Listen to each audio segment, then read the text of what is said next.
Hello everyone, and welcome back to your daily government and financial news update. As always, I'm interested in hearing your thoughts on everything, so make sure you give this video a like, but also leave a comment giving your thoughts on everything that is currently going on.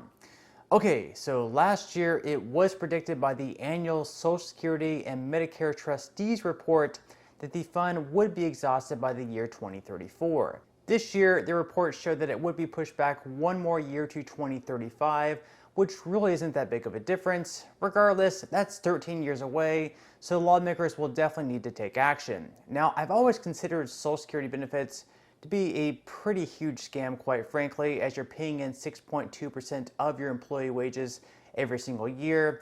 Then, of course, your employer will match the 6.2% to total up to 12.4%. If you have your own business, you're paying in 12.4%, for example. Anyways, at the end, when it's time to retire, the monthly benefits that you receive really don't add up to nearly as much as if you were just to take 6% of your wages, and instead of having that in Social Security, just investing it into an index fund that tracks the S&P 500, you would come out much further ahead doing it that way. But of course, you figure that some people may not actually do that in the end. They may not actually invest that money, especially those working paycheck to paycheck. So the current system probably does work better in reality, even if it does generate lower monthly payments in the end. So with Social Security set to run out in the next 13 to 14 years, currently we have a couple of different plans on the table.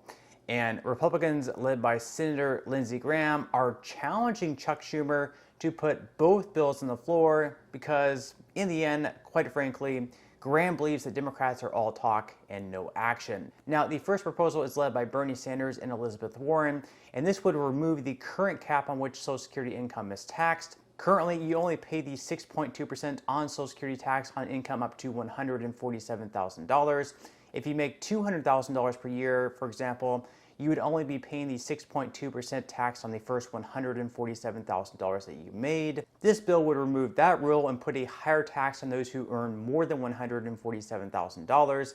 Now, presumably, income between $147,000 and $250,000 would also not be taxed, but then income over $250,000 would once again be taxed at that 6.2% rate. Additionally, the bill does suggest the wealthy should have to pay more through a 12.4% tax on investment and business income, and it would also apply levies to certain business income that is currently not subject to payroll taxes. And so under this plan, Social Security solvency would be extended for 75 more years, at least according to predictions, and also allow current and new beneficiaries to receive $200 more per month. So essentially here, their plan is to simply raise taxes on the wealthy. Now, the other plan that is currently on the table, this is a bipartisan plan by Mitt Romney, and it has 14 co-sponsors both on the Republican side and the Democrat side. What it basically does is that it creates bipartisan committees, which would then work to identify potential ways to shore up ailing federal programs. And so we'll have to see if either of these bills ever end up getting brought to the floor by Chuck Schumer. So why don't we do this? Why don't you bring your bill to the floor for a vote? Great idea. Mr. Lawson, do you agree with that? Absolutely. Okay, Senator Sanders' bill should definitely be brought to the floor for a I could not vote. agree more. So Senator Schumer, in case you're watching, I challenge you to bring Senator Sanders' bill to the floor. He's a very sincere man. He's found a way, he thinks, to save Social Security. And all I ask in return is to vote on Senator Romney's bill. You'll have two approaches to how to solve this problem, and you're not going to do it. You're all talk. Prove me wrong.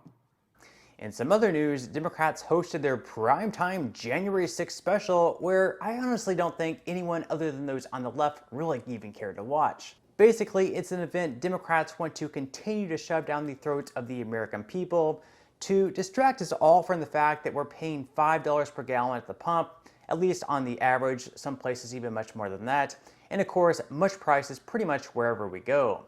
The country is in such a mess right now, and I can't really see anyone really caring about the whole January 6th deal at this point in time.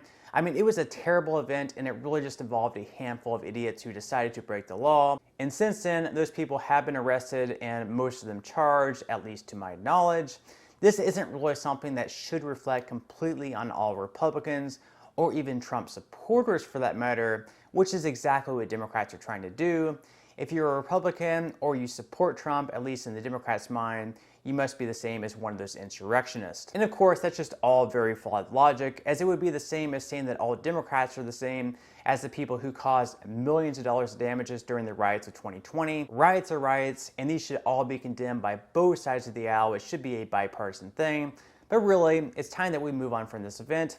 And quite frankly, again, I don't think anyone really cares. But I guess when everything else about Biden's presidency has been an absolutely utter failure, and we have midterm elections coming up in just 5 months, we had to find something, anything, we had to be grasping at straws to distract the American people. And as House Majority Leader Kevin McCarthy put it, I don't see any primetime hearing set for gas prices, for battling inflation, for feeding our children, or for making the streets safer. I don't see any primetime hearing set for gas price, for battling inflation, for feeding our children, for making the streets safer.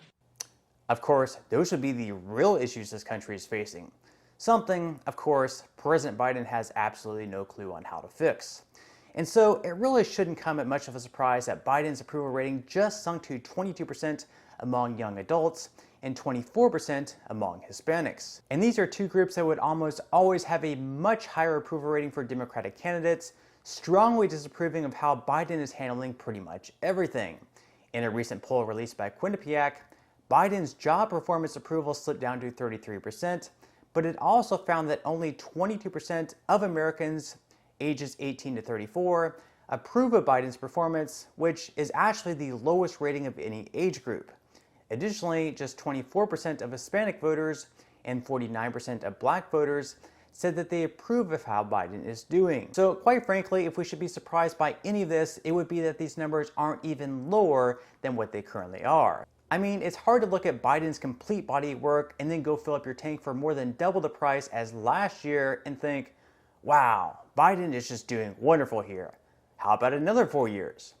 And so for a president that received the most votes in election history, Biden sure isn't living up to the promise.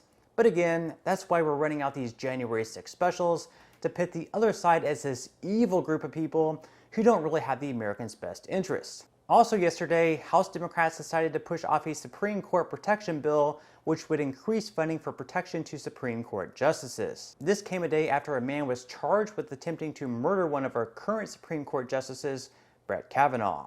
Last month, the Senate already passed a bill after many protesters were outside the homes of Supreme Court justices, but now House Democrats say they want to expand the bill to also include more security for other court employees, something that probably isn't really all that necessary. Now, personally speaking, if we're going to do this, it really should only be a short-term period of time, using even more taxpayer money to use towards funding the security of Supreme Court justices. People who already make a ton of money can probably afford their own private security, just isn't something I would really be for.